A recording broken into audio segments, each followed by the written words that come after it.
And here we are. There we go. Good evening. And Good. welcome.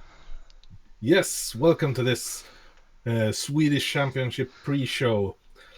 Let me begin with checking if the sound is going out correctly, so we're not having this several minutes of discussion before. Uh, Sound is great, excellent. Then let's go. Hi, good evening. My name is Erik, and I'm joined by Jesper. Hello. And it's Jesper. You are going live from the arena, actually, where we will host and hold our Swedish Championship. For the fourth time. For the fourth time. That's right. Uh, and it's at the apex of this edition, this fine edition of Age of Sigmar. Uh, so we're really sort of crowning the achievements of all the Swedish players. Absolutely. And it's going to be a great event. We have 32 players who are knocking on the door pretty much to become the next champion. Yep. Previous champion, we have Liara, won the first year. She snuck the title after Dennis and Adam Jansson. Dennis Palmqvist and Adam Jansson, they played a really tight game, and Misha, he lost 20-0 to Liara, and she snuck past them. We thought we had the final, but somebody snuck up from behind. Yeah, that was really tight Abs- ending of the tournament. yeah. And the second year we had Konstantinos Killis from Gothenburg who won. He played Nurgle and played them to a great extent. Back then he played two lists or three, and he made sure that the Glotkin did what the Glotkin does even today, but he made it perfect back then. Hmm. And last year we had Adam Saf who won with his Soulblight Gravelords, and he is the reigning champ. Yes, that is correct. And also last year, we got to send Adam to the World Championship as a representative of Sweden. Correct. And Uh, so he went to Atlanta. He played. He didn't quite get the gold, but he did well. yeah, Along with the other Swedish representatives in that tournament. yeah, we had And three of them. yeah, three of them, Ronja, and let's Alexis. see, all three of them are playing in the championship this year. Alexis, Ronja, and Adam. Yeah, Well, yeah, we're off rambling immediately, but we're really excited to bring this yet again. Last year we were in Gothenburg for the tournament, correct. but now we're back in Jana at the Asylum Wargaming arena. Yeah. What do you call it? Nowadays it's actually an arena because we rebuild and made it better. So I hope everyone is gonna have a great time. We had a tournament here last weekend with 36 players actually. So we stress test the facilities last weekend, and Mm-hmm. it's gonna be a great weekend, the one to come. Yeah, I'm really looking forward to it. And so this coming tournament, then should we talk? Let's talk about what we're going to do tonight, actually, Yeah, because we have a couple of points to go through. We're about to talk about the tournament and the players, all the players who got sent there, and how the winner is going to be decided. yeah, And then we'll sort of have a look, I guess, at the individual players, see, because we've seen a lot of them play in various tournaments throughout the year and years. So it'll be sort of exciting to. So there's a couple of new faces, but a lot of them we're really familiar with. And Jesper, how will we end today? today we will end with a pairing actually to see who's gonna play who in the first round. This is gonna be done, and for everyone's knowledge as well, we are gonna make sure that Adam Saf, the reigning champion, is on table one, We don't know who he's gonna play, but he is gonna swap to table 1 from the table he gets placed at, cause we wanna see the reigning champ in the first game. That is correct. So, as they say on the stream, stick around to the end, and you'll see the pairing. Yeah, Something like and that. and the And players will have a week to like figure out what the hell to do. yeah, we want them to sweat, Yeah, not only because of the warm weather, but for the in preparation for the weekend as well. So, and of course, if you have any questions, feel free to ask them in the chat here on Twitch. There's a comment now that you look sort of groomed and done. Well, are you preparing yourself for the championship? nah, it's actually I became a father about 4.5 months ago, and she started climbing in my beard, and it hurt as hell, so I had to get rid of it. But it will get back. Good, we'll get back. Yeah, Yeah, that's great. Anyway, so the tournament.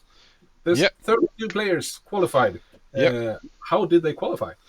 Let's have a look at the table for it and have a look. We have Abbe. First off, he qualified through the Grand Fanatic, which was a 4-man team event. So all 4 players in the winning team for Grand Fanatic last year, they qualified for SM. We have Adam Saf, who is the reigning champion, who qualified through being the champion. Mm-hmm. Albert Johansson qualified through Fantasia Fanatic number 40 something. We have Albin Glauman, who qualified through the Lord of the Mounts, if I remember correctly. I believe so, yes. Yeah, there was Yep. 2 slots there, I think. Yep. 2 slots from the Northern Mounts. Yeah, we have Alexis Herbeck, who qualified through Fantasia Fanatic as well. Andreas Bernestig is a fill-in we had a late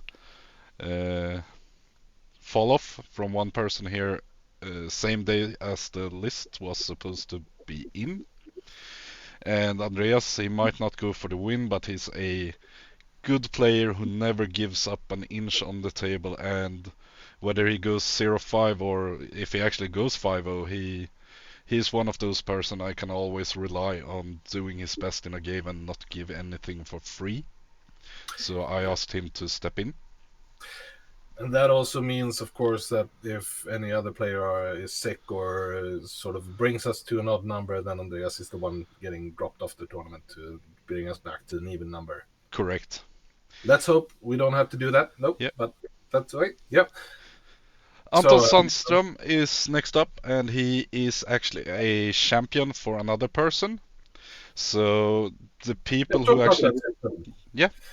So the people who qualified for this year and got a golden ticket to this event, they actually, if they can't make it, they can assume or choose their champion, a person they think deserve an opportunity and has the skills to go to the event and give it their best shot. And Anton was actually qualified on his own last year. He didn't manage to do this year, but he got chosen as a champion. We have the same thing going for Benjamin Hyvönen.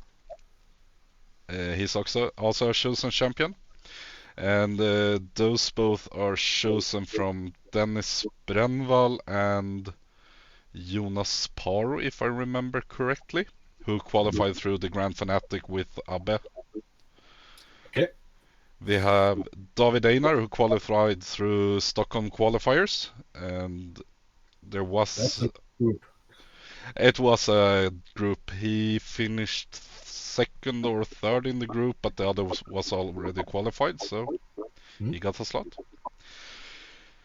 Dennis Bengtsson didn't manage to qualify through normal qualifiers, but I asked the captain for the now existing Worlds team and the exiting captain from Six Nation, Johan Brander, to appoint 2 players each to actually get the shot at the championship, because I wanted the captains to be involved in this process as well.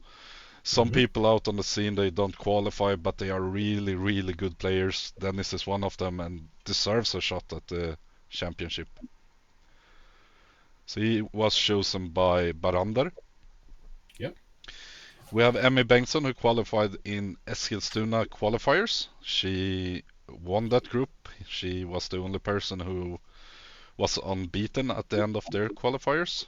So Yeah. That's a clear way to get to the finals. absolutely, and she did it with a Daughters of Cain without Morathi, which is also great. That's impressive. Erik Ivarsgård qualified in Dalarna's regional qualifiers, if I remember correctly. Uh, we have Fredrik Hansson, who is a stand-in for Konstantinos Kellis, who couldn't come this year.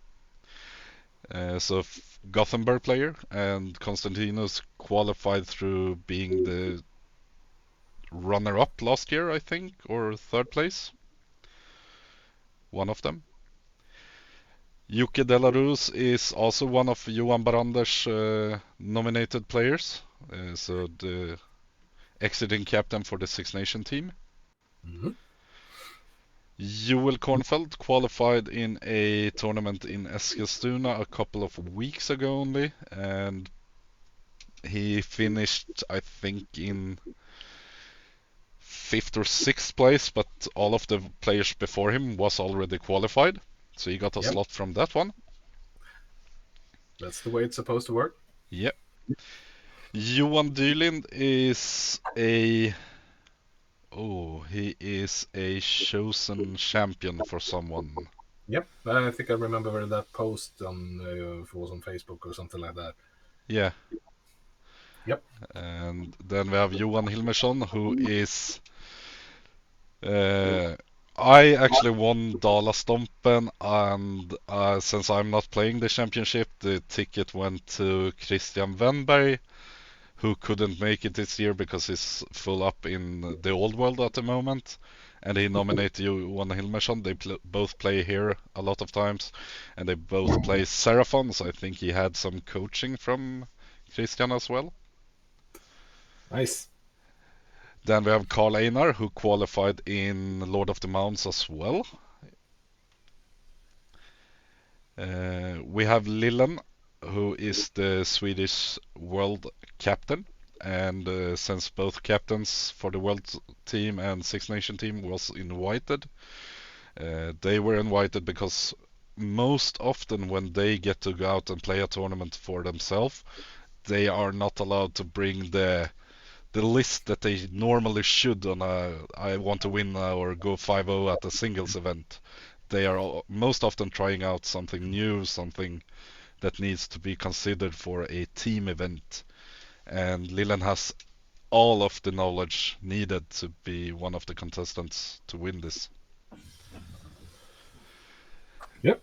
Linus Kingfors actually won the Stockholm qualifier, but before he won that he was nominated as a champion for one of the Grand Fanatic, and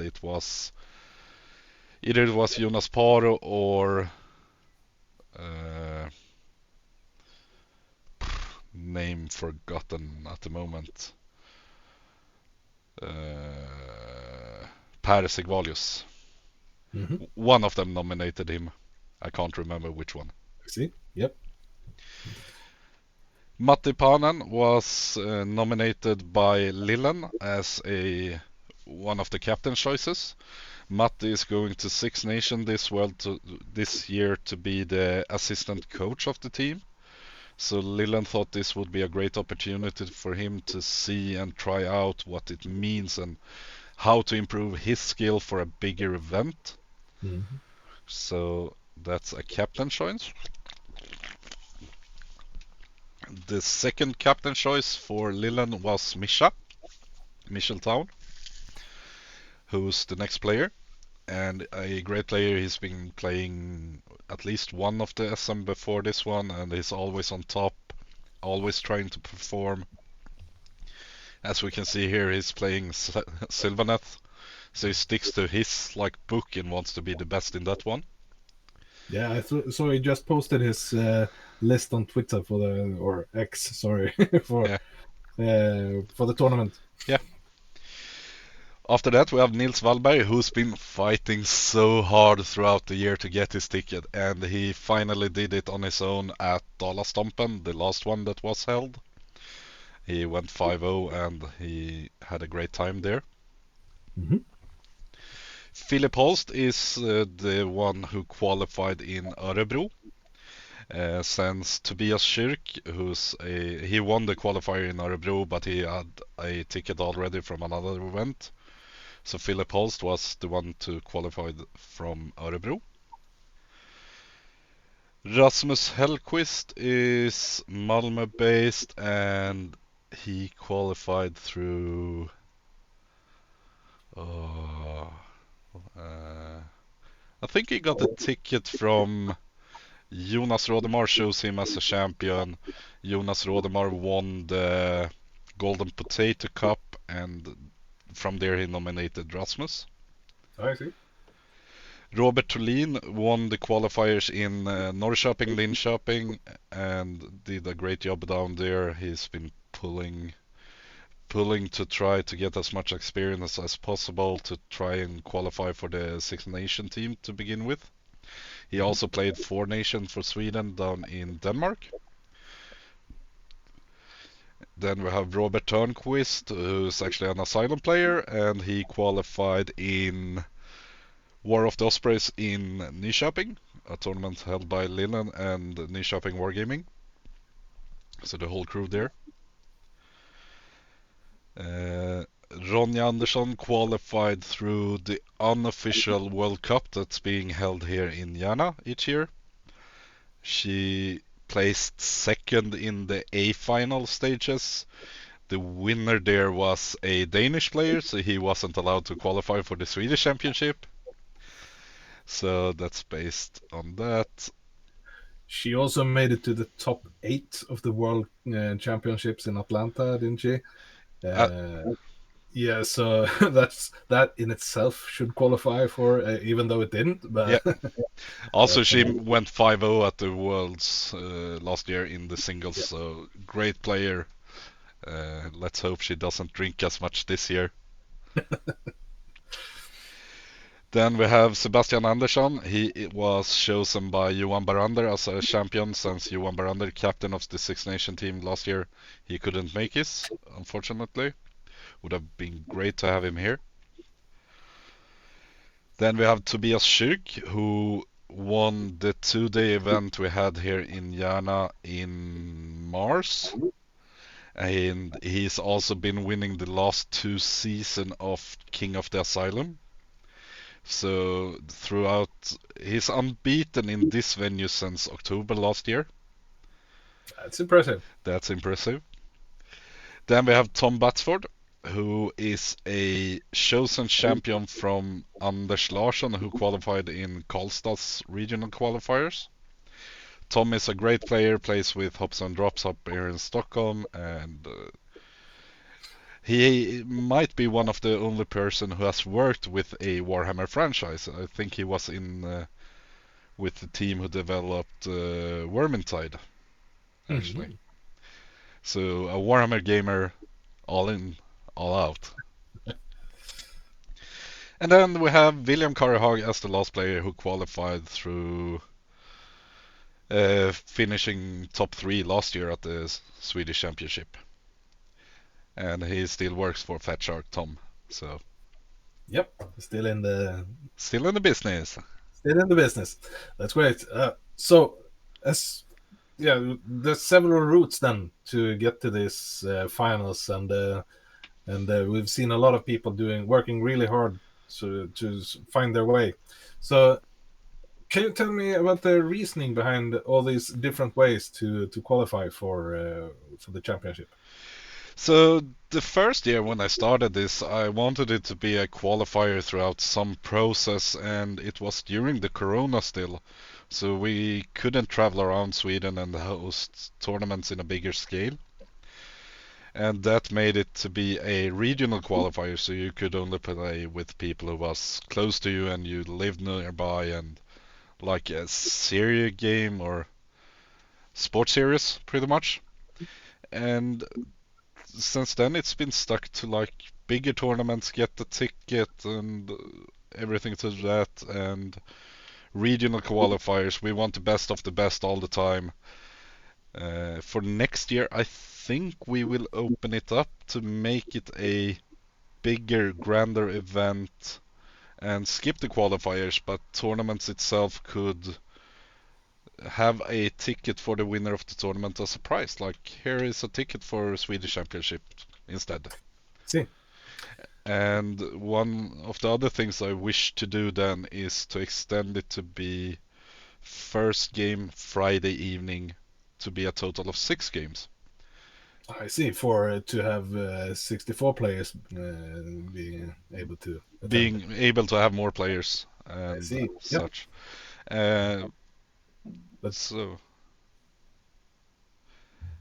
yeah.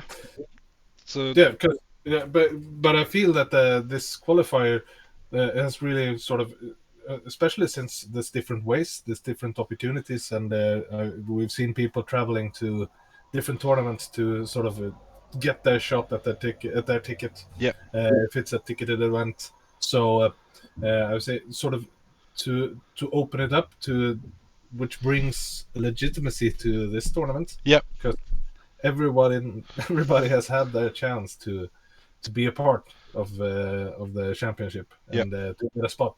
So I really feel that there's no shame in calling it the Swedish Championship, because the winner of this tournament really has sort of all the players that are there are already winners oh yeah, since they're qualified, but they're the winner.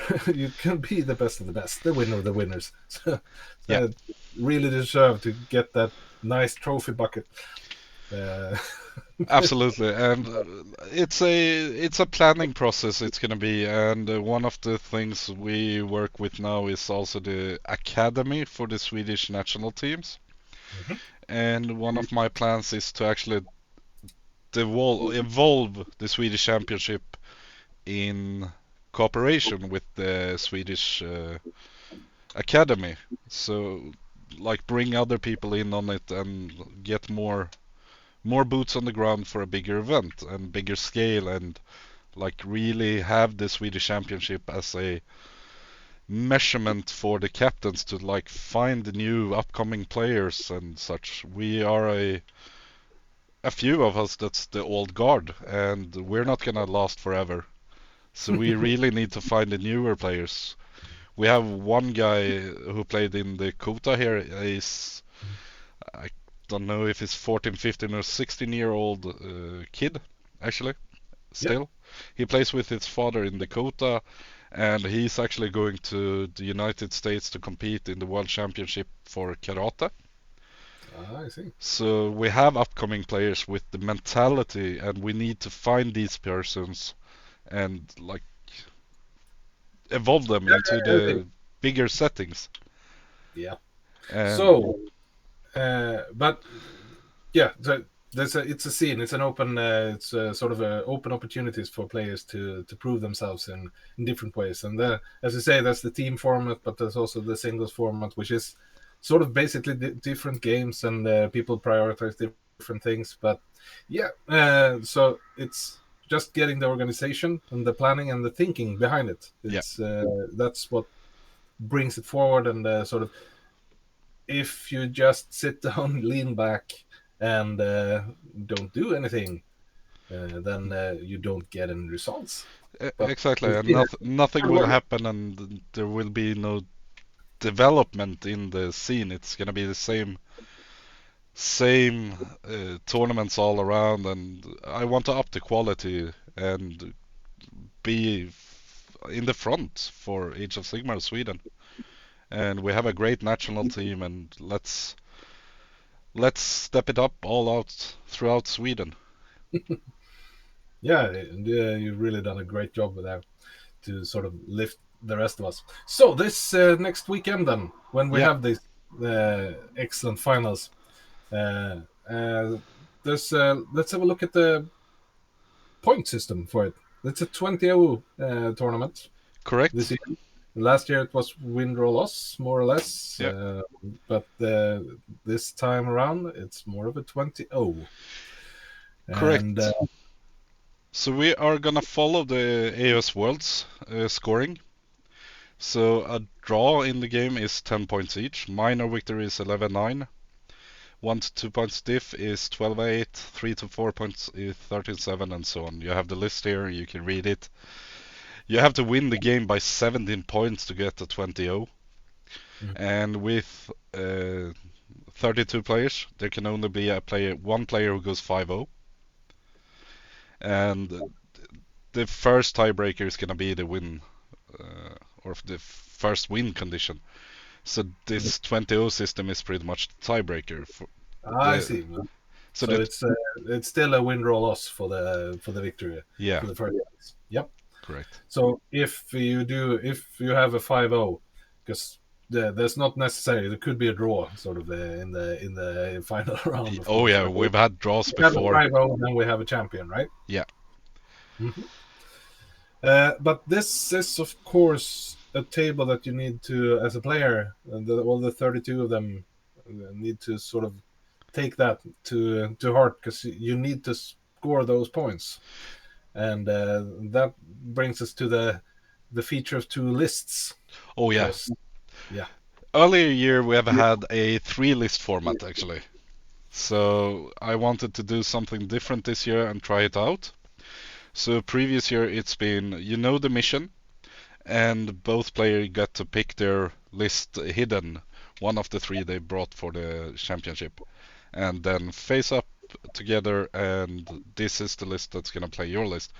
It's the same faction for everyone who.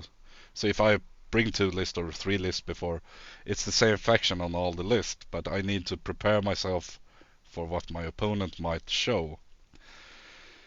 This year I chose to step it up to a 2-list format, and we have a mission pool A and a mission pool B. So what's gonna happen when when you send in the list is that you're gonna name the list for mission pool A or mission pool B, and the list for pool A is stuck with the pool A mission for the whole tournament, and the pool B list is stuck with the missions for pool B for the whole event. So, yeah. so So you've designed these different pools, sort of grouping the missions differently. So when you design, so what's the difference between the pools? So for Mission Pool A, it's more centralized objectives. It's not as much fluctuating in the victory point scoring. It's pretty straightforward, hold 1, hold 2 more, except for first round. And in the Pool B, it's more fluctuating. It's you have the Nexus Collapse, you have the limited resources, the power flux in that pool, all of which you can deny your opponent victory points in different settings, or get extra victory points for power flux, for example, kill a wizard or hold an objective with an Andatorian. So that's where the difference in them comes Yeah. to show. So is there, you sort of you have the opportunity to win bigger in Pool B then? That's the theory behind it. Anyway. Yeah, except for round 1, where you can actually score a lot of victory points in Geomantic pulls. That's true. That's true. So and each player has bound one of their lists to, so, and that's open information. Both players know which your opponent, and as each player will know for a full week now, when we do the pairings at the end. Yeah. So they know my opponent has, for Pool A, for Geomantic Pools, they have this list, and for every step forward, they have this list. How do we decide which pool then? So the first thing that's gonna come to show at the table is the players have a roll-off, and the winner gets to choose if he wishes to be attacker or defender for choosing. So if you choose to be the attacker, you get to choose which pool to be played, which might be an awesome advantage once you're on the field. Like, oh, I got this mission, my list is doing great on that one. And for the defender after that, he gets to place the terrain. So if you have a shooty army and you like, oh, I'm gonna pick this mission because my shooting is gonna do this and that to you. Well, I actually get to build the table then, so I can put the forest closest to the middle and try to block off line of sight and the whole thing that comes with building a table.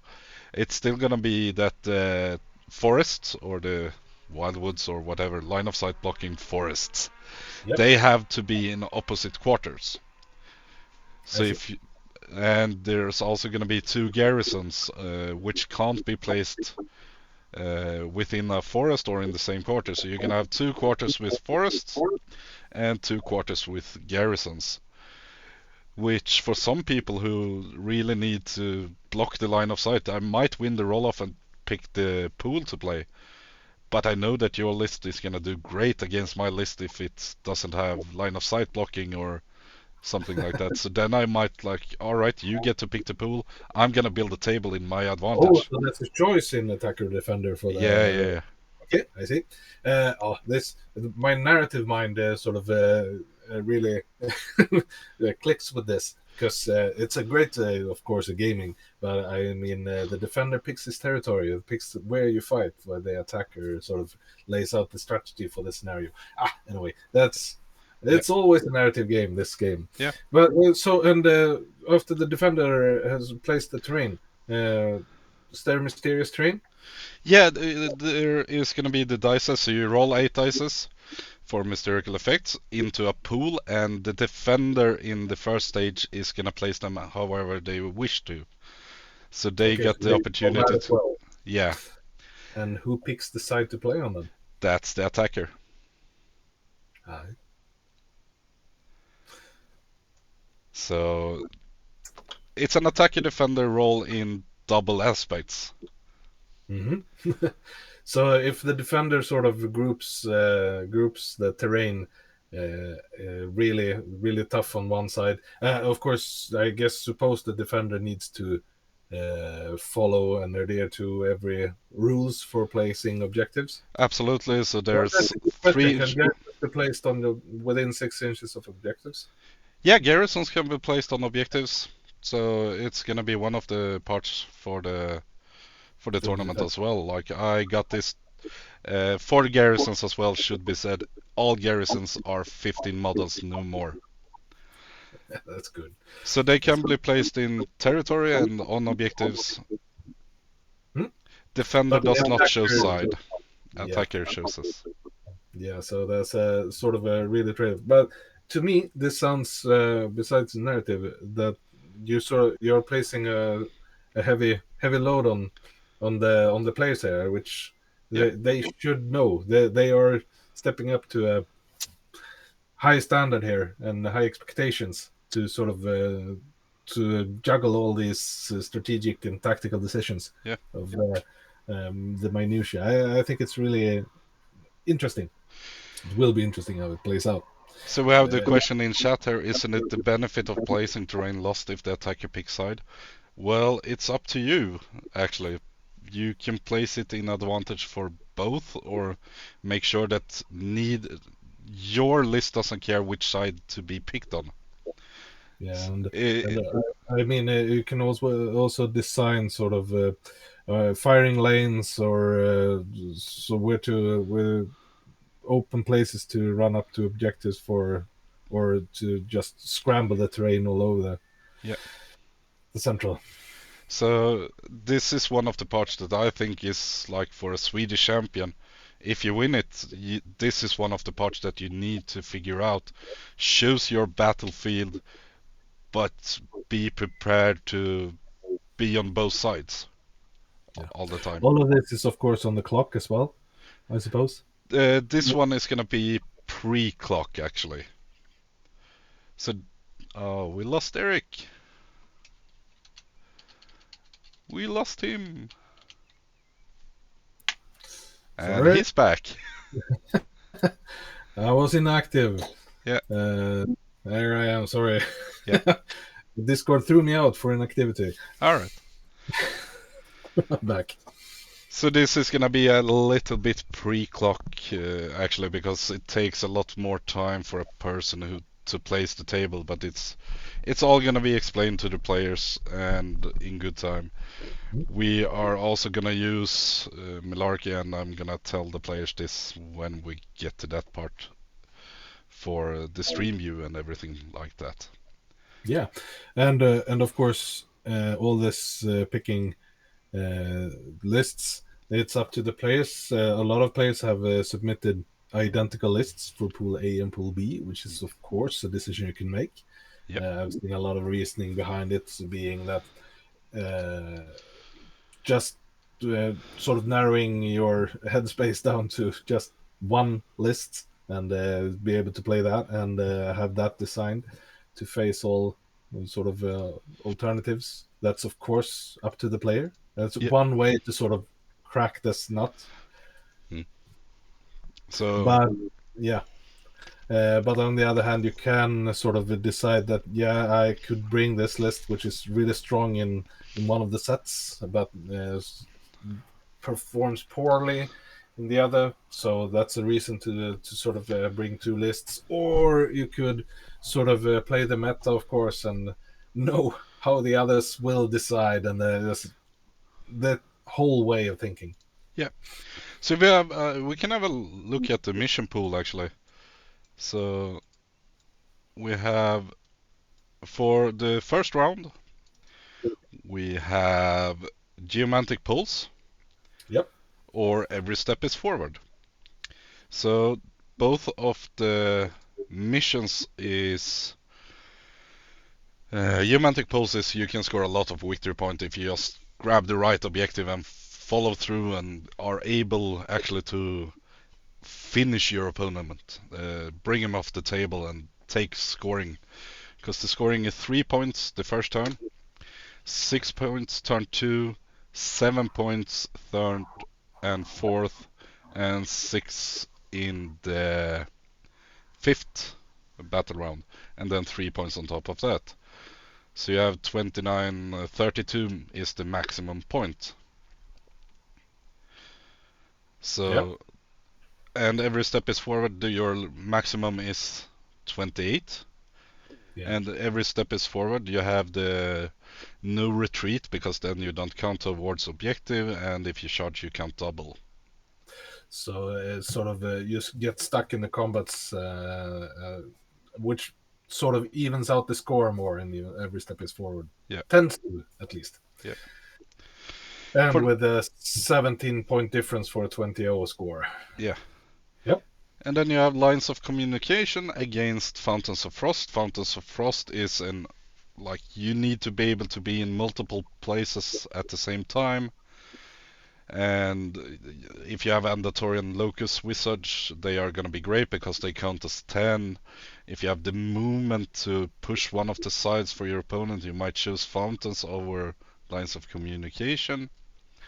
If you're up against a player who needs a lot of command points, lines of communication might be a better option for you because you might be able to deny or make them cost extra a lot of the times. In the third round, it's no reward without risk, so you might deploy into combat. Or you might have the Nexus Collapse, where you can actually remove objectives and deny victory points, or like grab extra at the end. It's gonna be like, do I win this mission, but I'm risk losing the other one? Where should I go? And the whole thing like that. Spring the trap against power flux. If your opponent has a lot of wizards and you feel confident about killing them all the time, you might choose power flux because you get the extra victory point.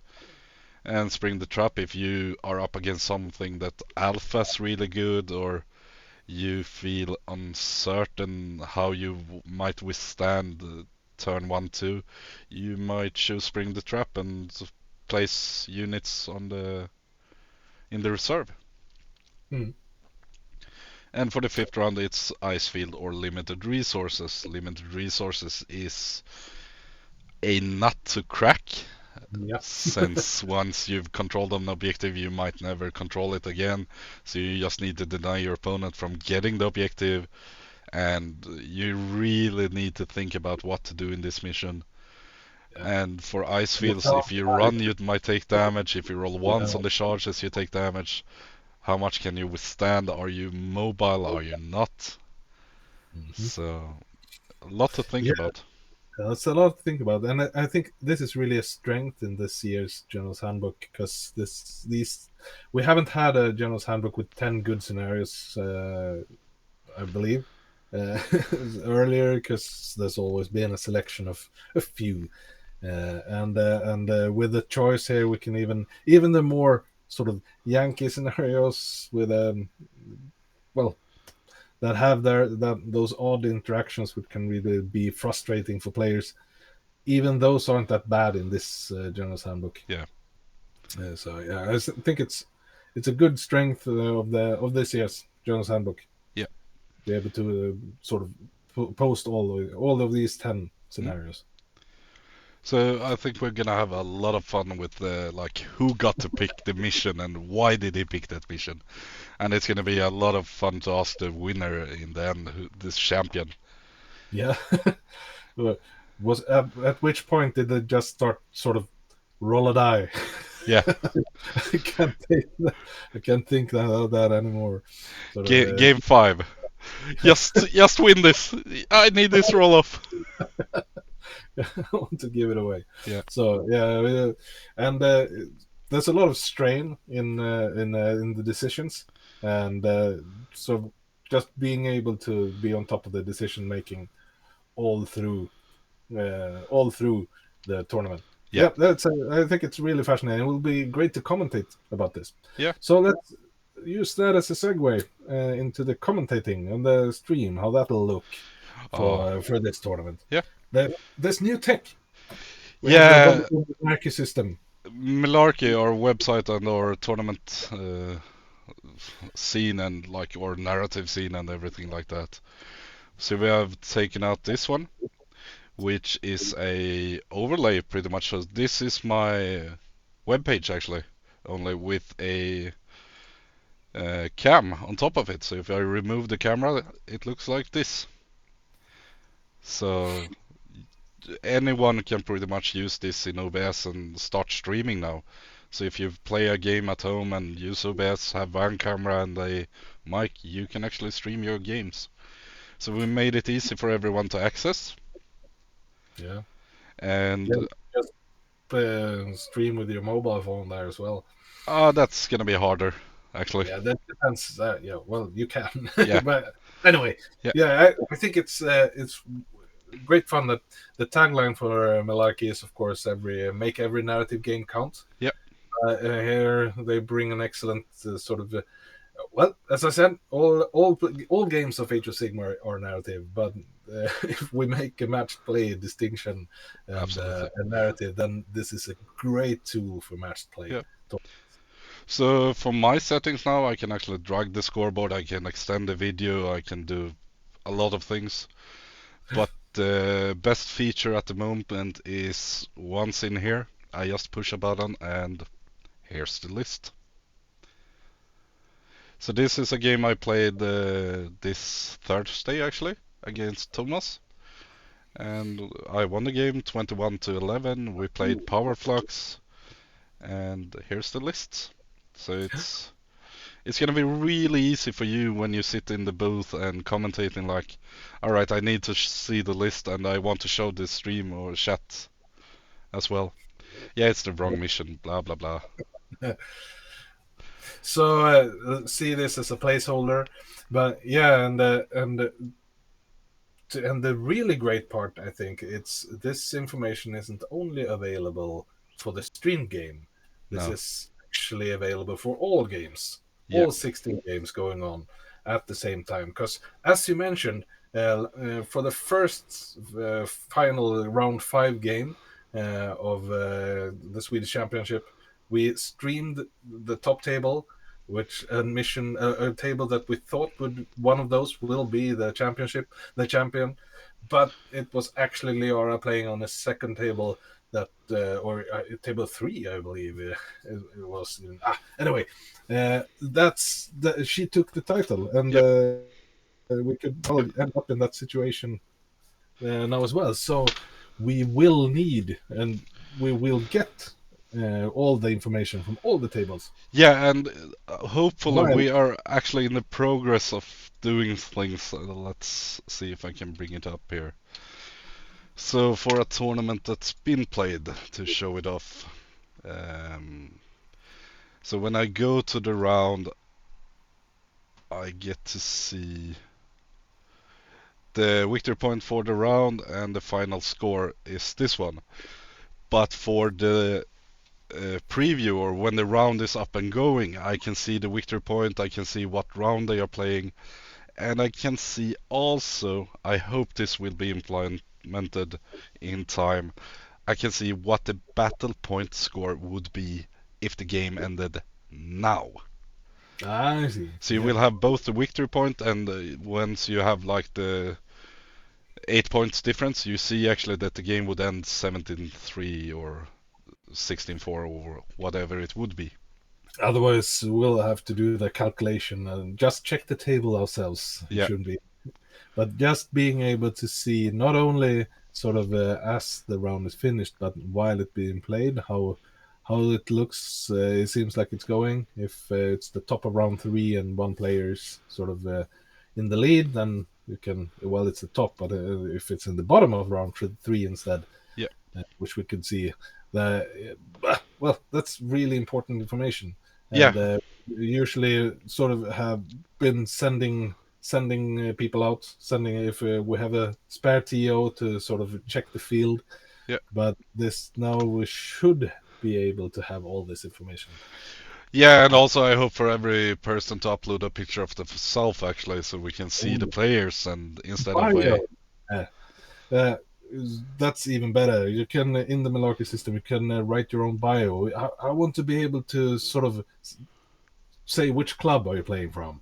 that's an upcoming feature actually. We're developing the clubs and the leagues and Well, such at the moment. you can write that in the bio, right? Yeah, that you In a could. player bio. Yep. That you could. Right. As much as you want, sort of. I want it all. I want it now, but we have to do it time by time. Yeah, that's. But I think this looks great. Yeah. Combined with your with the cameras you have on site, sort of being able to bring uh, to bring the action to the stream Yeah. as much as possible. Not only the top table, not only the stream table, but the whole tournament. Yeah. Because this is really about sort of getting that top player, Absolutely. that championship, that champion. To crown a champion. Yeah. We have a question. Will there be a table boss running around the tables, or will the players keep the score? There will actually be both. This is going to be informed to the players, but I can tell it to the chat here as well at the moment. The players will be allowed to pause the clock for 30 seconds to a minute when a round or a turn is done to update the score inside Milarki. This would be so helpful to us to get the perfect coverage of the tournament. If the players are not updating themselves, we will have me, myself, and Max, who will be able to update the score and such for the players. So we will have both options. We wish for the players to do it themselves, because then we don't have to interfere with the players, like asking the score or asking what battle tactic was chosen and such. But this will also be informed to the players on site Yeah. before we And start. I mean, it's a great way if you have a device, a mobile device of any kind, sort of to adjust. You need to keep the score anyway. Yeah.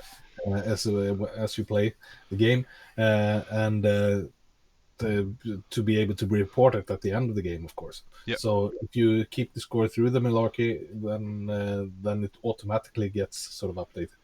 Otherwise, if the players, I mean, if you write it down on a sort of piece of paper, then we can perhaps sort of peek over the shoulder or Yeah, yeah. something like that, get that information. So But the yeah, one of the parts with the Milarki as well when we do a tournament is when I start the tournament or the round actually. Uh, each player should have a pop-up in their account that there's been a battle started, and we have presets with what needs to be filled out to complete the game as well. yeah. It's all. I mean, it's all there. It shouldn't be a burden on the players, and it's all there to sort of quite the opposite, to make it easy, to make it flow. But I mean, when it comes to that information going out, when you're playing the Swedish Championship, you are you have qualified over other players. You sort of, I am just a commentator. I haven't qualified, so all of these players that they play, they're representing me. You're bigger than just yourself in a way. So Yeah, that being able to share that is great. I mean, I know there's people who wants to know who's absolutely. winning. I want to And know. I'm not gonna be able to go around and look over the shoulder, but I can watch in the app or on the website like who's going for what at the moment. And it's also going to be a great way because we have a few sponsors for this event. And we also have a golden ticket to Games Workshop World Championship this year as well. that's So great. we have sponsors. I need to throw this out. We have a big thank you to Gamemaniacs. We have a big thank you to Fantasia North, to Milarki, to Bullseye Studios, that's you, and to Asylum Wargaming for being a sponsor as well. That's me. So Yeah, but it's great to be able to sort of to help the tournament yeah, in a little way or a big way. well, everything is making it more and more for each year that passes. So it's great. Yep. There'll be a sum of money to help the winner of the golden ticket to get a little boost. Yeah. Over to Atlanta as well. So there will be a little boost in that way, and there will be good prizes for the top players as well. Mm-hmm. But let's have a look at the list and what people are gonna play now. Yeah, let's do that. And let's bring up the victory point scoring and such as well, so we can trash talk it a bit. Like, what's this list's? What are you gonna choose for the? Yeah, We have 32 players and more than 32 lists, so we can't get stuck too long on each. no, It's a Sunday night. It's work day tomorrow. yeah. But we have first off Abbe. He's gonna play Seraphon, which is one of his strongest armies, if not the strongest. I think the other choice would have been a big Wog list actually, Yep. but I think this is the correct choice for him. It's a So fancy deck, of course. yeah, Starborn. So you have everything in the list that needs to be in there. There's 3 endless spells, and he was chosen to only play one list. Because I haven't approved all of the lists yet, so that's why. It is approved, but Yeah. not technically, perhaps. So we have the Star Seers, Landstar Master, Lord Croak, Astro Bears, King Star Priest, Saurus Warriors, King, Saurus Guard. Yep. So it's great list. He has great shots at going 5-0 with this one. Yeah. I mean, it's a list we know has performed well. Yeah, and Abbe is a great player as well. So It's a great choice for to bring for a championship. yeah, And I suppose since, well, the downside is perhaps that every opponent know the list. yeah, So, but on the other hand, that's not a choice. That's not a choice between the two different lists. no, So, if you know your own list, you know you play it well. So, what? Yeah. yeah.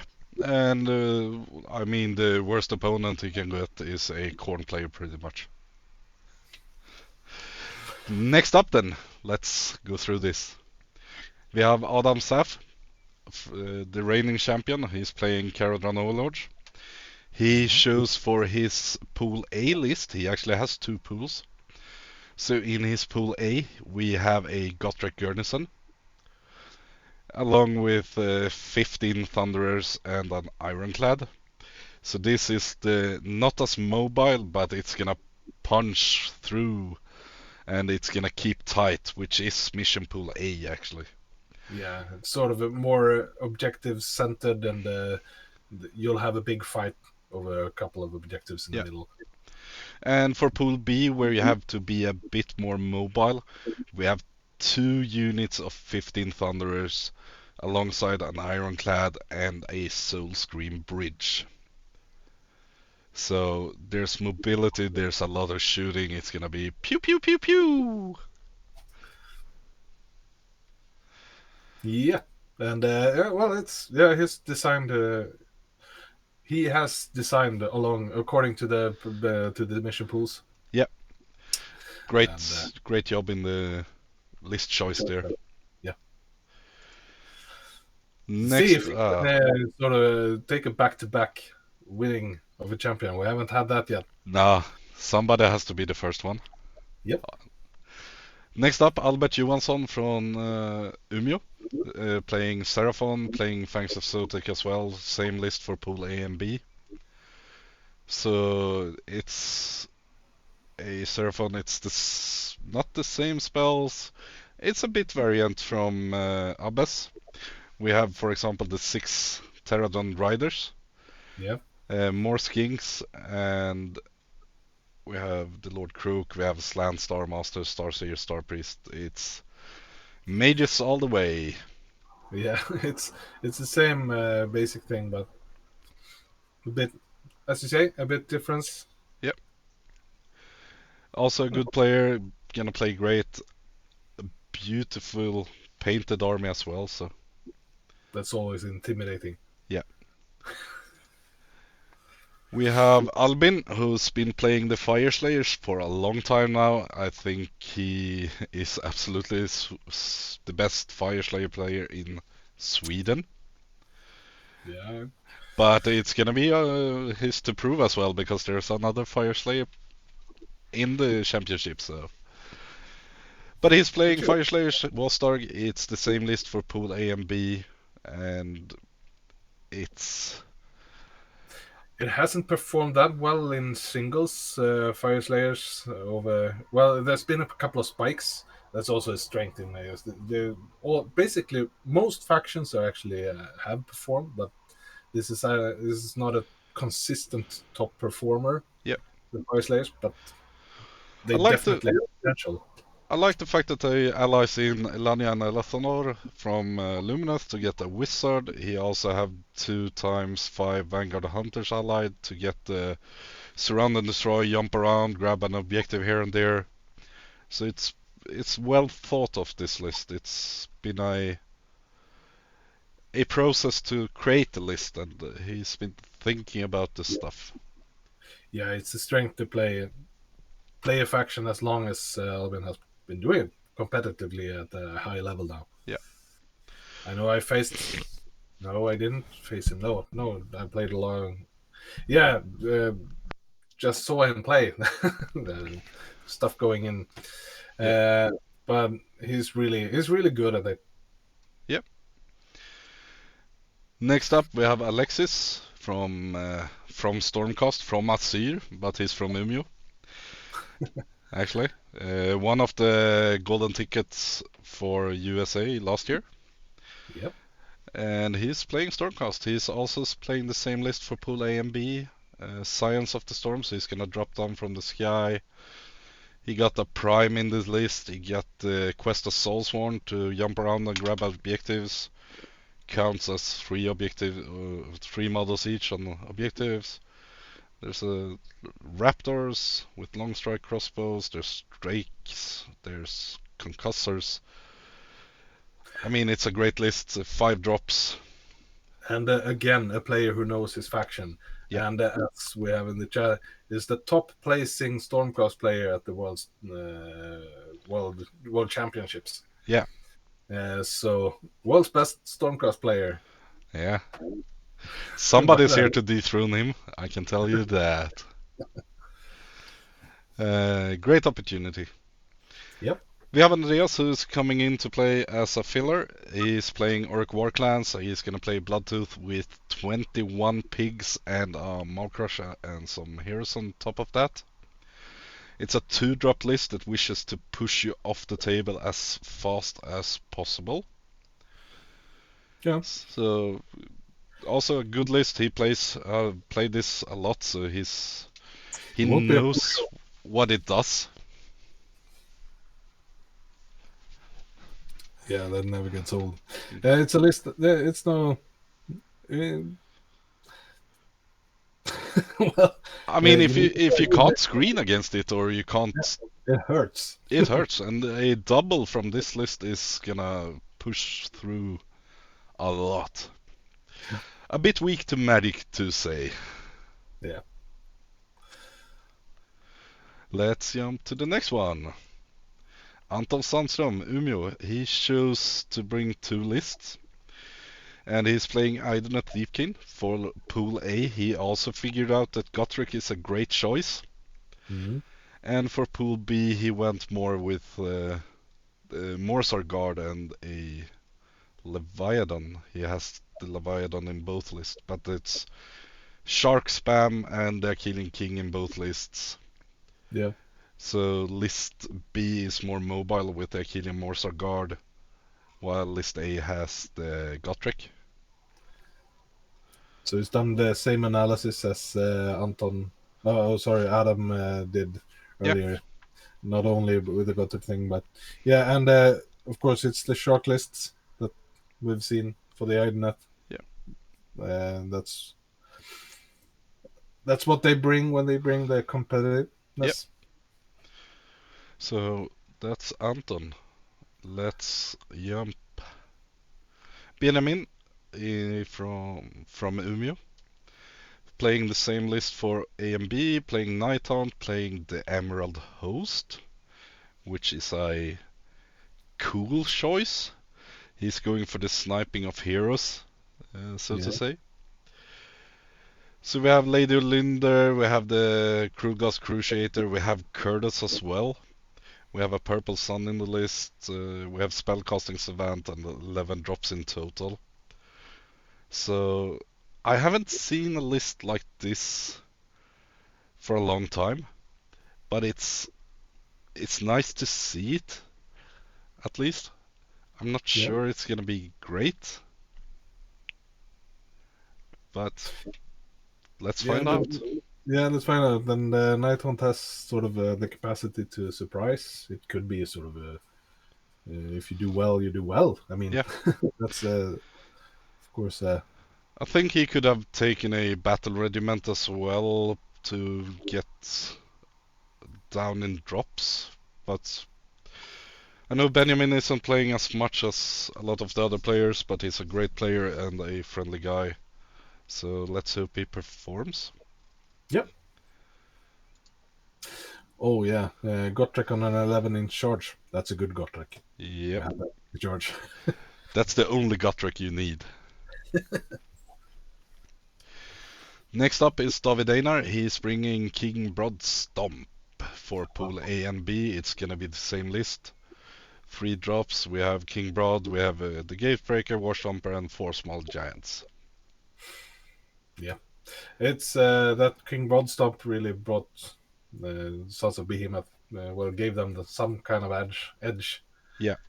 And so seen that in singles tournaments. Yeah. Doing well. And So, David is a really friendly guy, so enjoy playing him.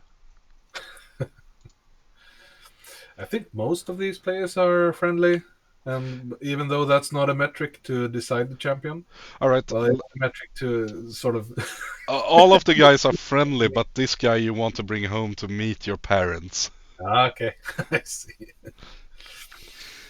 Oh, Dennis big one. Bengtsson, Big Wog, same list for Pool A and B. It's gonna be the Virgo Prophet, Gobsprak, Wash Hunters, 20 Odd Boys, a Mogranta Gauger, and some Pigs and Brute Ragers.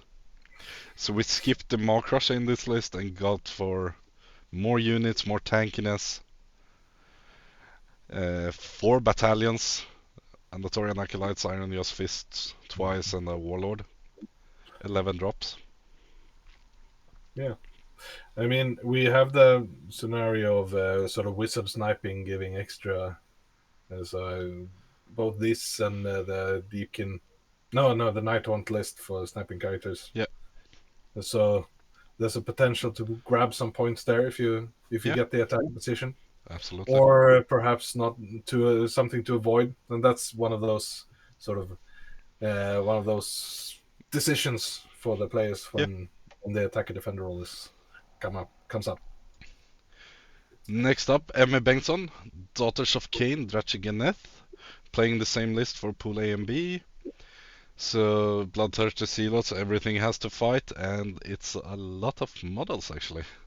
So there's no Marathi, but there's Bloodrock Shrine, Slaughter Queen of Cauldron, Hag Queens, Medusa, High Gladiatrix, Witch Elves Sisters, Witch Elves, 2 Avatars of Cain, Bloodrock Viper, Heart of Fury, Heart Renders. This is a great list. Yeah, yeah. You get to add other stuff when you bring Marathi out of the game. Yeah. So, But it's also a list of trying to be a Skaven. It's 13 drops. well, there's some sneaky plan to it. Yeah, sneaky, sneaky. Next up, we have Erik Ivarsgård, also playing Seraphon, 3rd player so far. Starborn, Dracothian's Tail, not Fangs of Sotek. Spellcasting Savant, Star Priest, Starseer, Slan, Croak, Astrobearer, Guards, and Warriors. But we have 2 units of Vanguard Hunters instead for Surround and Destroy and a bit of teleporting. Yeah. Maelstrom and Gravetide, so no spell portal in this list. 4 drops in total. Yeah, it's more of a sort of a. Well, yeah, it's more of a to bring the fight to the opponent more Yeah. than just rely on the spells. Yeah. So, Next up, Fredrik Hansson, Fire Slayers, and this one is going more monster, so we have Lofnir. We have the Rune Father on Magmadroth, we have 2 Rune Sons on Magmadroth. Some smaller heroes, 2 Grimworth Berserkers, 1 drop in total. So this one has a plan, and it's both tanky and mobile. So should be interesting to if we randomize this with the Williams Sits of Sigmar list. yeah. And you have a Celestial Prime in the list as well. So a great Oh. ally for Fire Slayers. Yeah, it's a sort of brings the whole table into the game. Yeah. Especially when you concentrate on 3 magma dots. Yeah. Or am I missing them? Yeah. So, but sort of, I don't know if Fredrik has been how much his experience with Fire Slayers are. No, neither do But I. I've seen his playing, but in the right hands, I believe sort of a thing about the Fire Slayers are, well, it's an army that you play if you love it, and Absolutely. if you perform with it, then well, if you do and you learn, then you can perform with it. Yep. But it's not a pick up and play sort of. It got its sort of hindrances. Next up, So Joachim de la Rose, Malmö or Halmstad, I think. Lumineth Realm Lords. We have a list for Pool A and another one for Pool B. So Pool A is Metrica. It's gonna be Wind Charge or Wind Mage, Stone Mage, Elania, Light of Elfanor, Hmm. A lot of Stone Guards and a Spirit of the Mountain. And we have 2 units of Dawn Riders.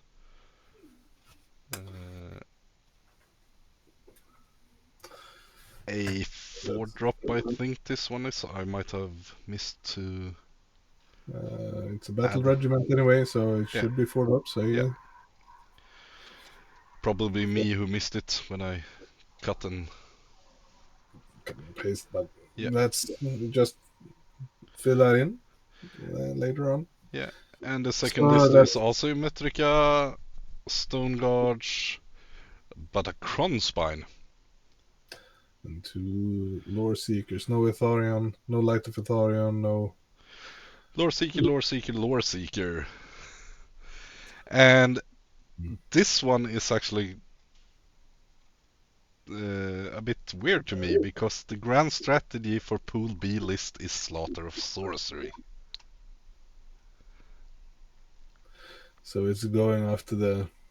He's going to kill his own heroes. Is that the Kronspine doing that work? No idea. No idea.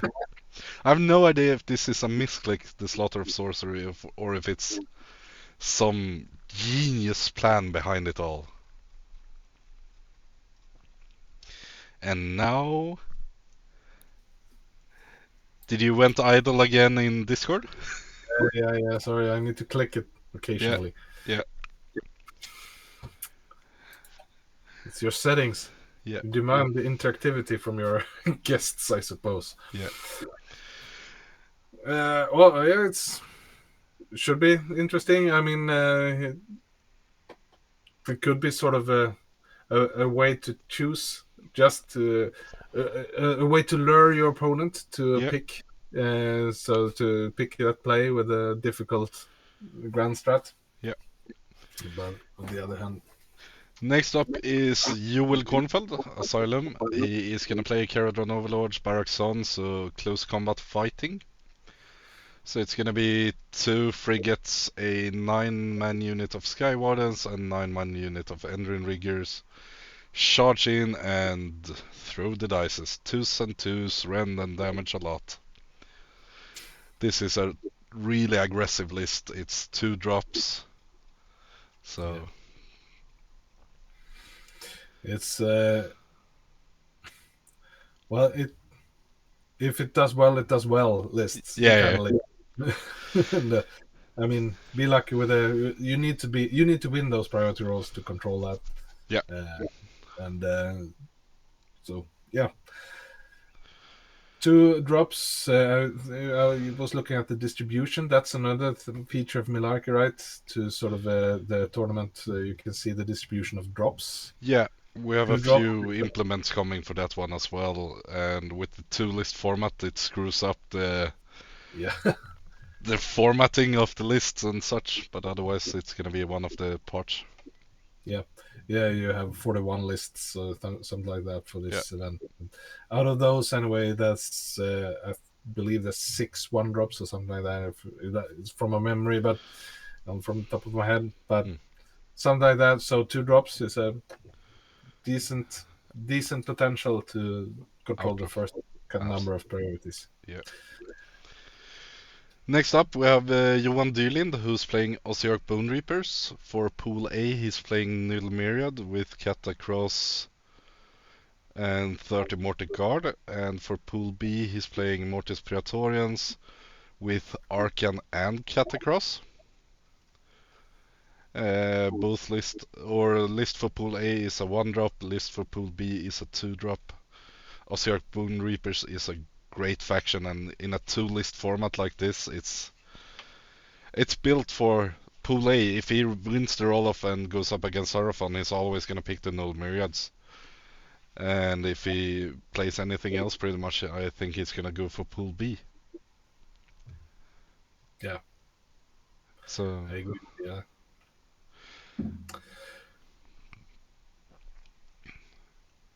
well done in the list building here, I must say. yeah. It's just sort of to be on top of that. Yeah, So control. It's about I think every choice you need to sort of, either if you decide not to make a choice or if you make a choice, you need to be in control of your situation. You need Yeah, to sort of, yeah, not leave, don't leave anything to chance. Just sort of know that you've thought through anyway. And I mean, that goes for during the tournament as well. So that would be, I suppose, a winning is a really deciding factor on who wins this game. Because yeah.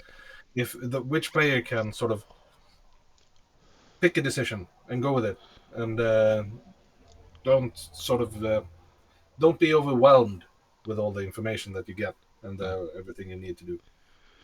And also, when you don't get to pick or make the decision for things, how are you going to react? How are you going to play? And how do you pick yourself out of the bad spot if you've been put in one? Like, well, next up, Johan Hilmersson. He's playing Seraphon. He's playing Kotal's Kala for list or pool A,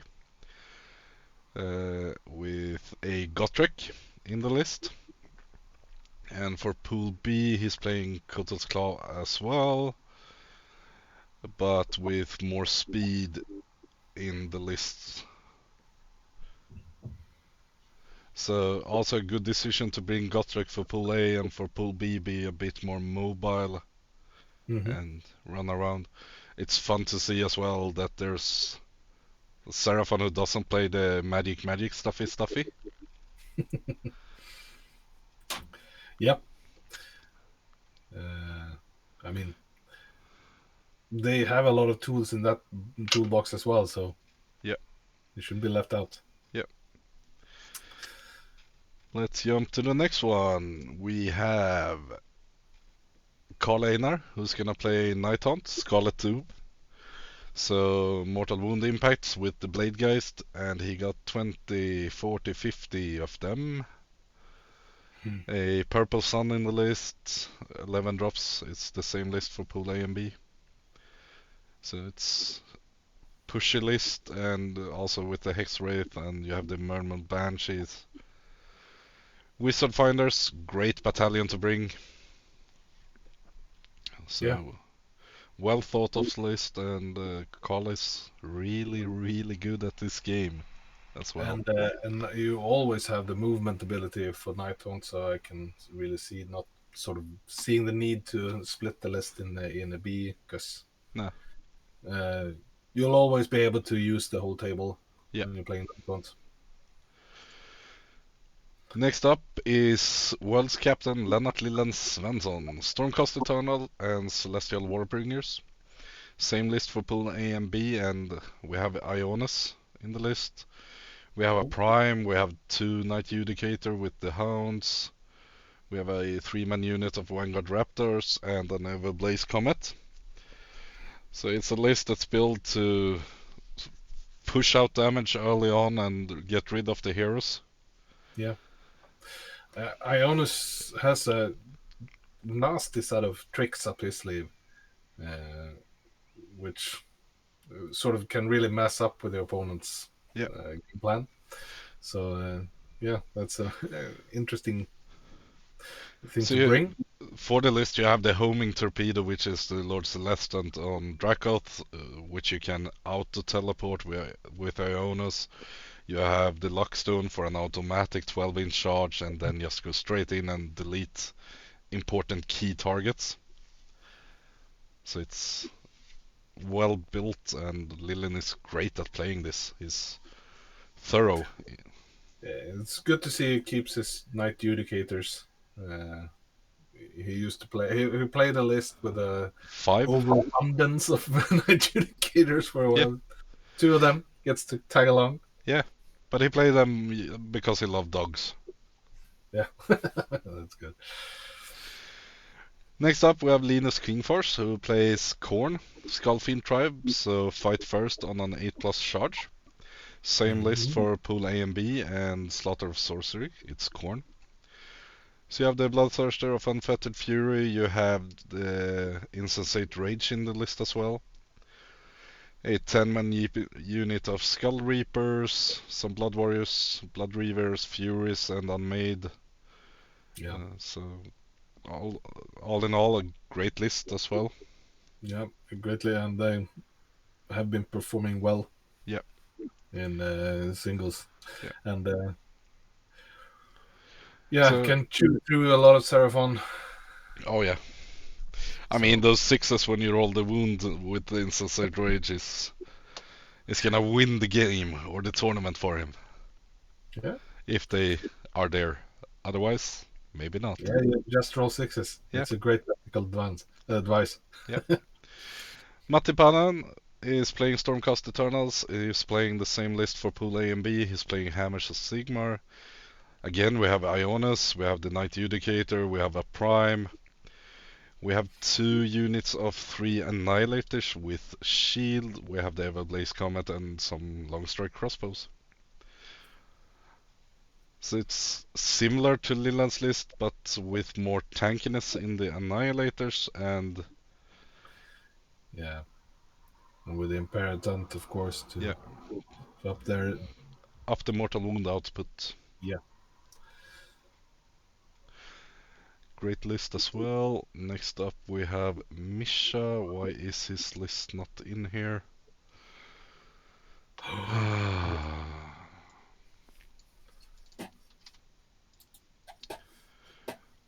but we haven't on X here though. Yeah, I can. You have it somewhere, I suppose. Otherwise, Yeah, it's I'm gonna fix this quick. Uh, but it's a list with the Arch Revenant and Spite Rider Lances. yeah, So, and of course the Belthanos. yep, So, yeah, it's. I mean, you know, Misha. He knows his Sylvaneth. So he can. Uh, I sort of the thing when I played against him. It was a couple of years ago though, but it's an opponent where you think you can be sort of on top of the game for a yep, while, but then you realize you're really not because you're being wiped. yep.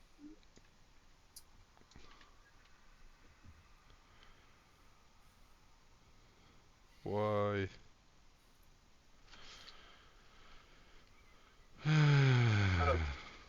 Is the interface not working for you? It's going to work when I tell it to work. Bobbin needs to step in.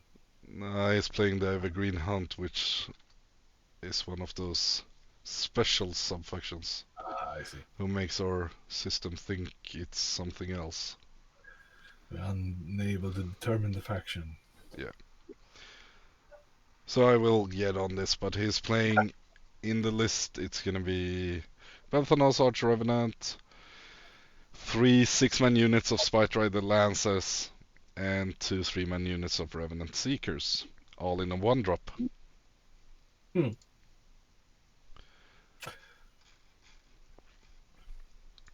So that's Misha. Yeah, and that's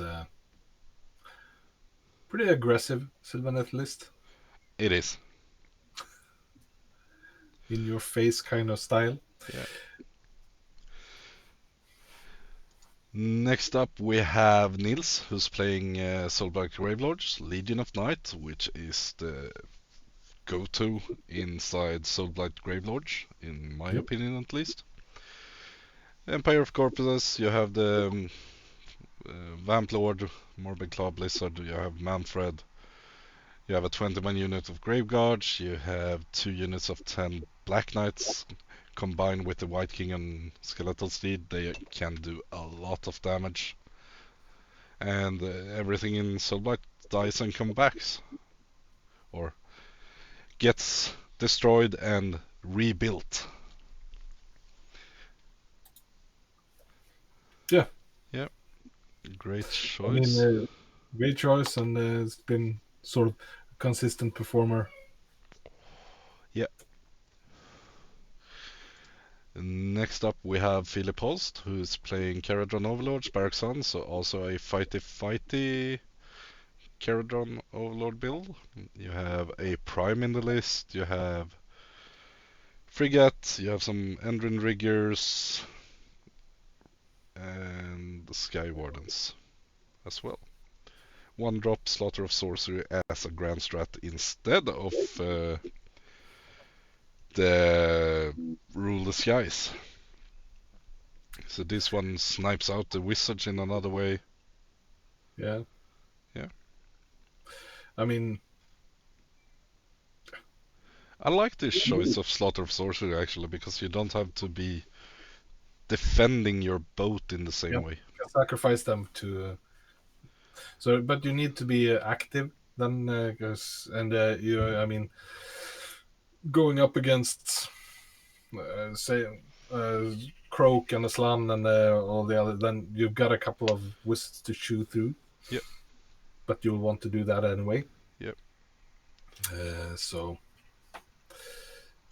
but if it works, it works. Yeah. Next up, we have Rasmus Hellquist, who's going to play the same list for Pool A and B. He's playing Slaves to Darkness, Knights of the Empty Throne. So you have 2 6-man units of Vanguard, a 5-man unit of Case Knights, and Bellacore in the list. That's going to be the sticky part. Furies to grab some, surround and destroy, a 1-drop in all, overshadow as a grand strat. Great list, everything is corn, it's gonna smash you to bits if he makes it into you.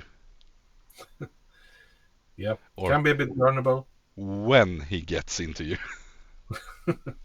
Rather. Yeah. Great list. Next up, Robert Olin, Caradron Overlords. There's a theme with the Caradron, I think. Yeah. But here we have a list for Pool A and one other for Pool B. So we have in A Gotrek as well, with the Thunderers and Ironclad, so it's pretty much the same list as Adam, I think.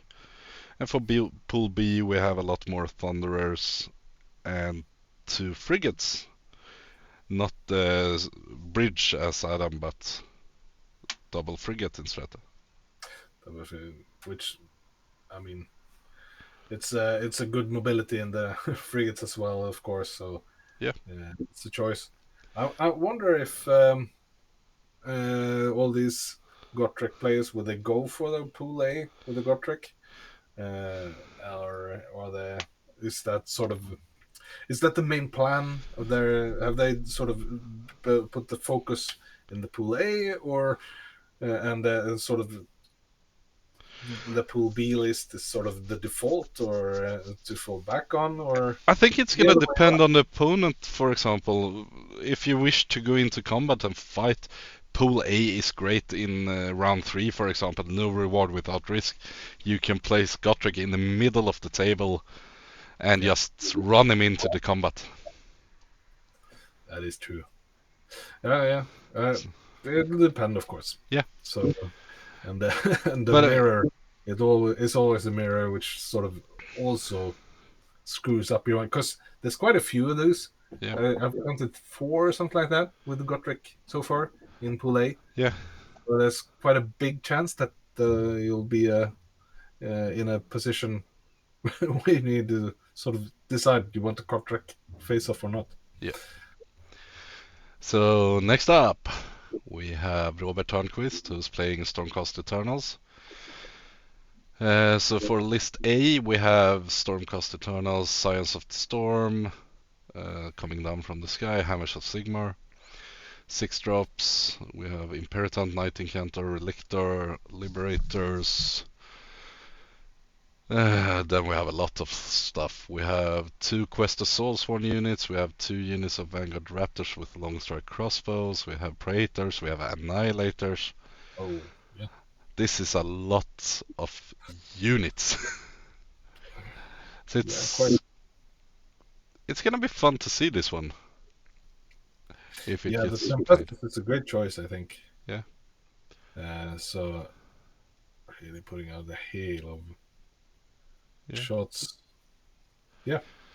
Well, and the B. For Pool B, we have Astral Templars instead, And still Science of the Storm. We have Knight Encounter, Imperatant, Lord Relictor, Liberators, Vanquishers, Vanguard Hunters, Everblaze Comet, and Quicksilver Sword, Quest of Soulsworn, Long Strikes, Aether Wings, Praetors, and Tempestors. So it's gonna be. I mean, it's so many units. So this one is actually gonna be for the opponent to really think about if they get to choose pool A or B. It might be Yeah. a bit hard to recognize. See the difference between these. Yeah, Yeah, that's a great way to sort of bring your opponent into analysis paralysis, yeah, overwhelm them with information. yeah. Yeah, it would be hard. Which would be the optimal choice? I mean, you can, of course, as an opponent, always fall back on which scenario do I want to play Yeah. with my list. So that's a good fallback. And Mm, Ronja, yeah, Ronja is next up. Quicksilver dead in Night Haunt. So no ward saves allowed against the Dreadsight, Harridans, and Karens. she's not named the list. Is that a single list for A It's and B? it's the same list for A and B. Yeah. So you have Lady Linder, Guardian of Soul, Cruciator, Spirit Torment. You have 20, 30, 40, 50 Dreadsight Harridans. A unit of Spiritos to bodyguard, a black coach to be there and be obnoxious, and cogs to reroll dome charges. I'm just happy to see the Night Queen play Night Haunt Yeah, at the tournament again. I mean, she she really sort of wiped the personifies. yeah for a full year or something like that. Just dominated whatever tournament she showed up to Yeah, with Night Haunt, which at the time she started to play with it was considered sort of not the faction you brought to a competitive tournament. absolutely. Completely out of the game, Yeah, which she single-handedly sort of changed the perception of, more or less. yeah. So yeah, it'll be great to see her play it again. Next up we have Sebastian Andersson, and he's gonna play Idoneth. We have a pool A and B.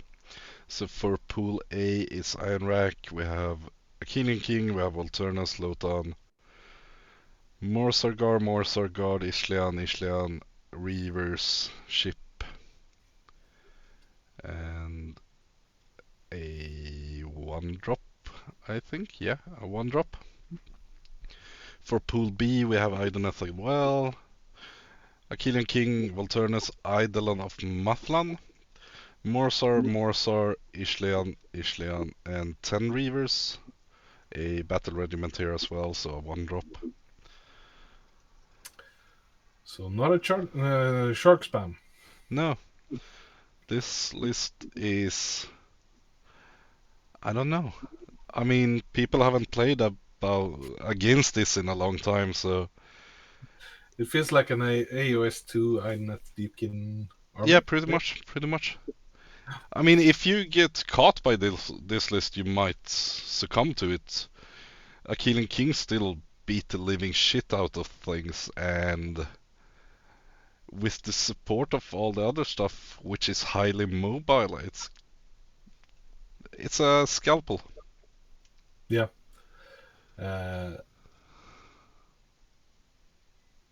exactly. And if yeah, it's Yeah, not a list I would sort of fall back on if I was to bet on something like that. nope. But it's still the Swedish Championship. I mean, this well, everyone's expecting Yep, sort of a good opponent. So yep, and bringing, as you say, is bringing something that isn't the standard is yep. a great sort of meta play. And Mm, if you know how to sort of position them and how to utilize the mortal strength. wounds, everything Yeah. like that. Yeah, I think I would have liked to see a bit more difference between Pool A and Pool B, but otherwise it's good. yeah. Next up we have Tobias Schürk, the reigning king of the Asylum for 2 seasons in a row.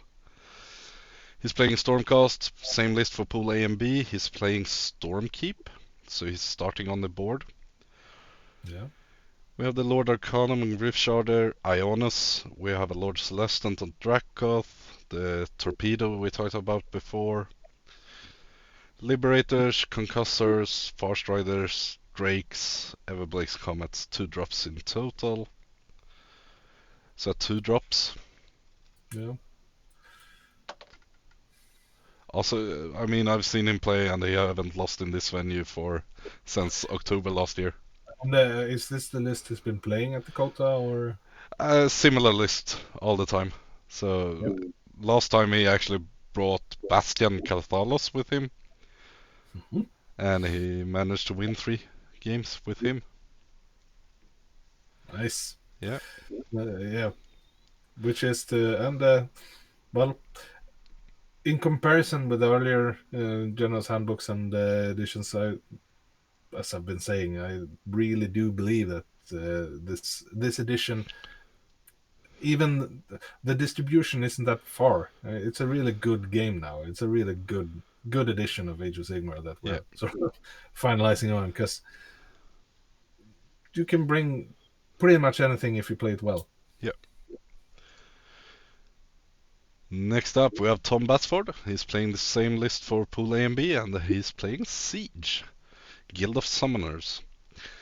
I love this list because it's out of the blue, it's out of the meta, it has some punch in it. We have Be'lakor, we have a Magister, we have Blue Scribe, Ogroid, we have 10 Sangors, 10 Kyric Acolytes, 2 Case Chariots, and a 10-man unit of Case Chosen. Yeah, it's same thing here. It's as you say, out of the meta. It's, if you only look at stats, then Disciples of Sinch isn't the faction to play now. But if you do it, if you know it, of course it got its powers, its edges. Absolutely. And I mean, for Guild of Summoners, he's gonna have a bird turn 1 pretty much. Even if he plays against Seraphon, because Seraphon is gonna cast a lot of spells and give him the bird. Yeah, that's true. And it's a nice list. It might not go all the way, but he's gonna create a headache for a lot of players. Yeah. Ooh, yeah. It'll be great to see. Yeah. Yeah. And then we have the final list. It's William Karahag, who's gonna play Cities of Sigmar Tempest Eye.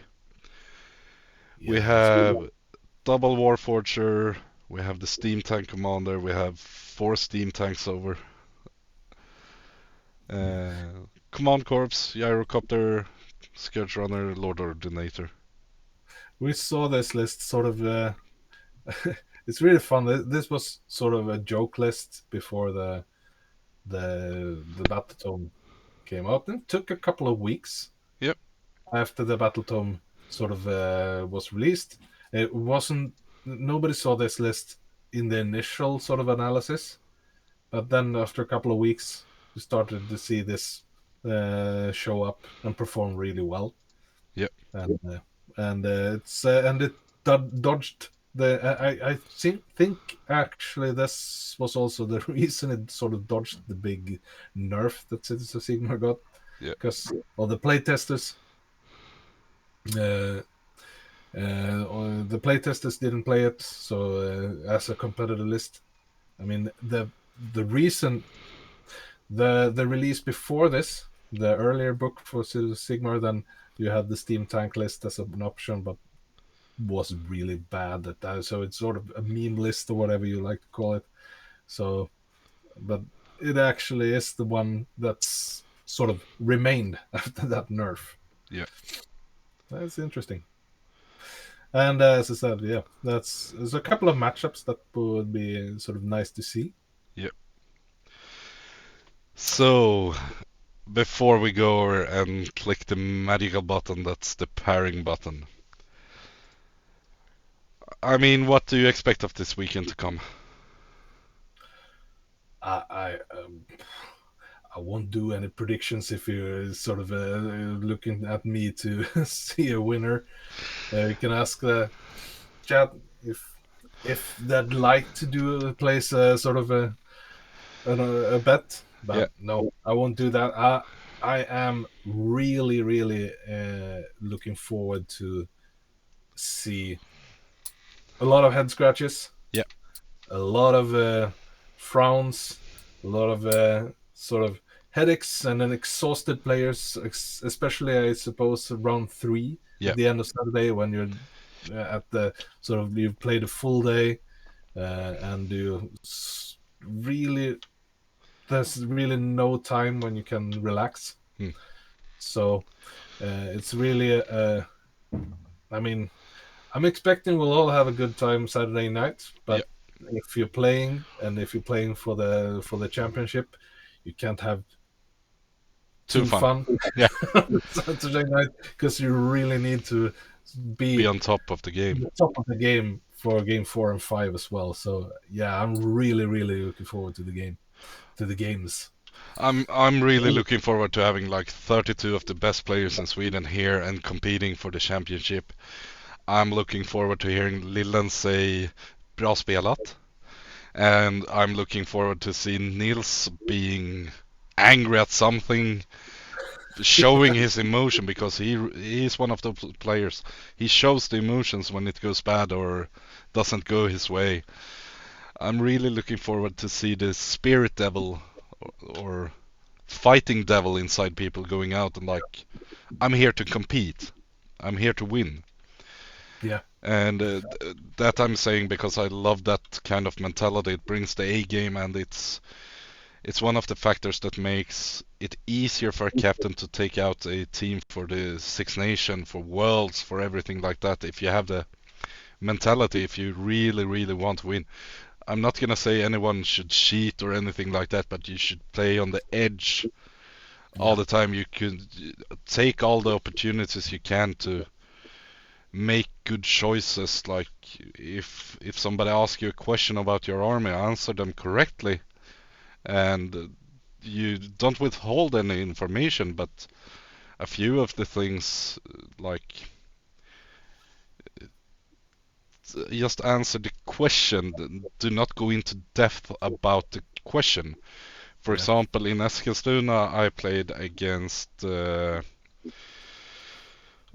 name forgotten at the moment. One of the Hops and Drops players played Slaves to Darkness, and he asked me how many models do you have on the objective, and I had 5 skeletons on the objective. What he didn't ask me was how many model counts do you have towards counting towards the objective, because they count as 2 each. So when he did his movement, he just moved up and placed 6 models on the objective, which isn't going to be enough. 6 is more than 10. Yeah, so there's also always going to be this big. If you don't ask the specific question, I'm not obliged to tell you about it. But if you ask me the specific question, of course I'm going to tell you. Yeah, There's no hiding that. And also when you present the army beforehand to your opponent, like my general has this command trait, he makes my summonable units count as twice if they hold within 12. I mean, once you say you're gonna take over this objective and you only move 6 models onto it, I'm not gonna remind you in the game about that. yeah, and I mean, don't rely on your opponent for information about the game state. Absolutely Uh, not. uh, you're there. You're to play your own game. Yeah, The opponent can't sort of you can't put decisions or that kind of information on your opponent to be the one to sort of keep track of it for you. So yeah. yeah. And So do not learn rules from your opponent. Read them. read them. Yeah, Be and prepared. be prepared. And if you make mistakes, Yeah, to learn from them. Bring sort of take that into account in the next time at the next time yeah, you're facing your opponent, or if it's this tournament, perhaps just take the well, okay, I've yeah, learned that now let's drop that edition yeah, because this is really at the final stage yeah, stage of Sigma 3, unless of course if you're going to Worlds, but that's a different thing. yeah. So, are we prepared for the pairing? What do you say? Yeah, we have a So, couple of a couple of predictions in the chat. yeah. I mean, this is just trash talk Well, between it's Misha and totally Hops and trash Drops. talk, yeah. Mostly trash talk, actually. Yeah. So we have this magical button, pair. Do it. And It will pair Misha as well, even though it doesn't have a list or something like that. yeah, it Okay. should. And just to clarify, table 1, Adam Saf, whichever table he is on, he and his opponent are gonna move to table 1. Just so everyone knows. And being on the stream, that's not a choice, right? No, No. you can't deny it. Well, you could drop from the tournament, but that's another part. Here we go. 3, 2, 1. So, game 1. We have Philip Holst, Caradron Overlords. We have Örebro against Erik Sivagård Serafon from Dalarna. Game number 2, we have Abbe with his Seraphon against William Karag and Cities of Sigmar. Oh, interesting. I think that's gonna be a rough one. Yeah. We have table 3, which is Rasmus Hellquist, Slaves to Darkness, against Karl Einar Nighthaunt. This is gonna be a great game, I think, because Korn, or the Korn Slaves to Darkness Vanguard goes in with a Ren 3 who doesn't give a who the Nighthaunt doesn't care about. Yeah. It's Damage 2, who they don't give a shit about either, because of the hero standing behind them. We have Adam Saf with his Caradron Overlord against David Einar, King Broad Stomp. Oh, that's a great It's opening game, though. it's a good game. It's a Yeah. good game. I mean, it's the game But so far. Table 5, Sebastian Andersson against Fredrik Hansson. So we have Idoneth against Fireslayers. This is two of the people I have no bigger experience of, so it's gonna be great to see them play against each other. Table 6, we have Dennis Bengtsson and his Big Wog against Misha and Sylvaneth. Ooh. Oh, it's gonna be a great game as well. Yeah. We have Johan It's, Dylind with his course. Ossiarch Bone Reapers against Alexis Stormcast. Also a great game with two great players. It's gonna be that way. It's gonna be that the same, all of them. Yeah. Table 8, we have a Hops and Drops versus Hops and Drops. We have Siege against Korn. I think this one might be in the favor of Linus. But I don't know. Tommy's... Conventional wisdom would say that, though, but yeah. Table 9, we have Albin and his Fireslayers going up against Albert and Seraphon. So, gonna be a great game as well. And yeah, it'd be great to you'll be able to walk around and sort of experience all these games. yeah, I'm gonna have so much fun. Table 10, we have Stormcast, Matti against Anton and Idoneth. So it's the Shark spam against some Ionis tricks. Then table 11, we have Caradron Overlaunch against Seraphon, Kotal's Claw. I think this one might be favored for...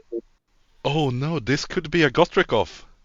Yeah, it could If be they play pool 8, it's gonna be a Gotoff. No. So that's a decision for whomever is the attacker. Yeah. Oh, cool. Table 12, we have Caradron Overlords against Nighthunt. Joel and Benjamin. Another round of round 1 going, or round 2 even going down. Yeah, round 3 even if they maximize, I think. Yeah, it's true.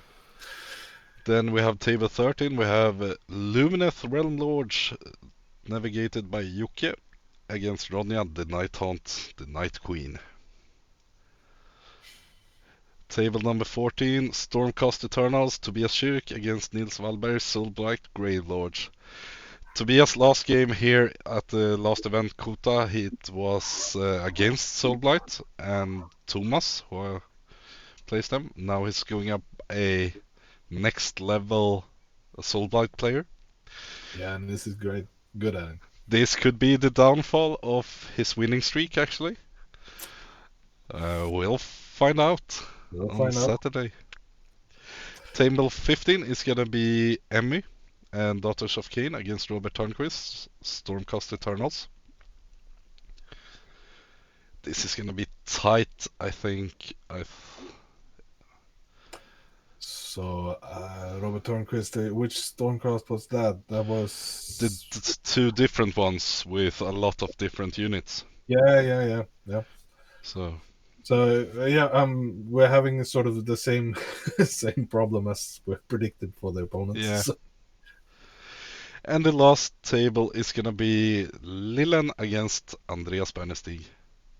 Stormcast Eternals versus 21 Pigs. yeah, Andreas needs to prove himself here.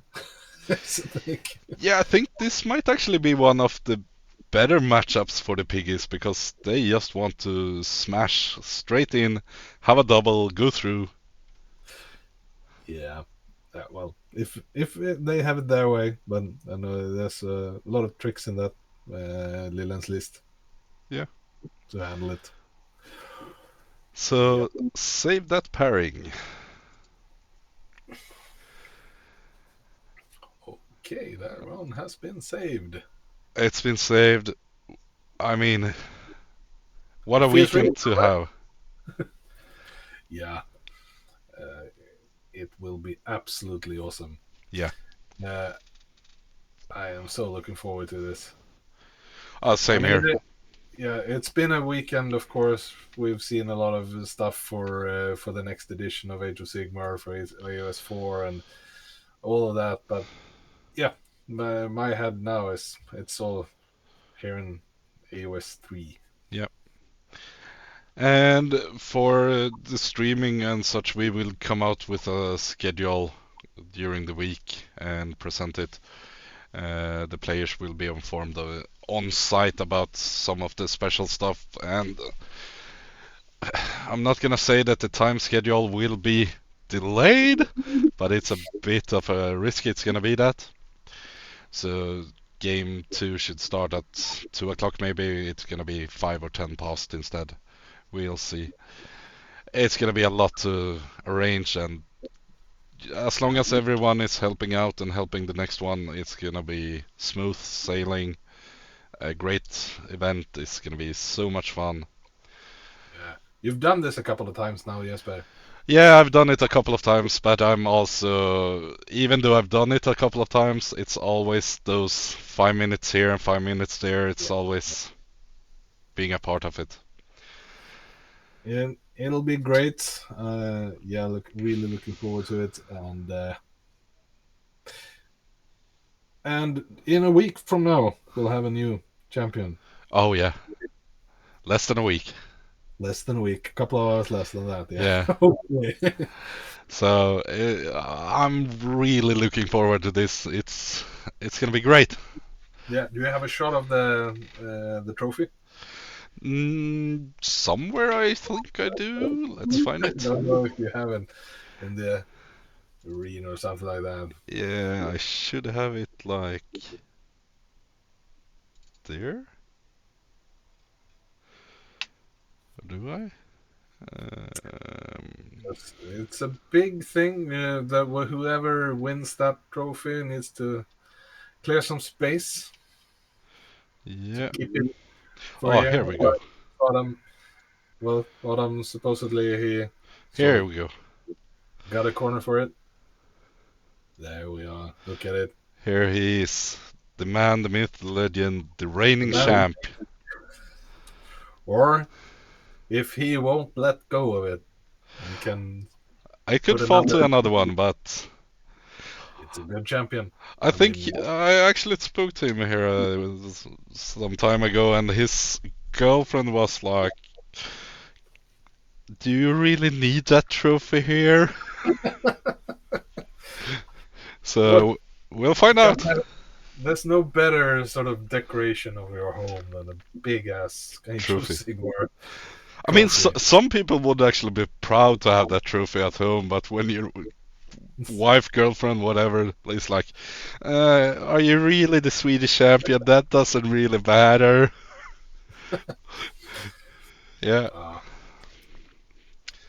then you need to put it on the middle of the dinner table all day, all every day. week. That's what I would do. Not that I would sort of be able to have that trophy though. Well, never say never. Yeah.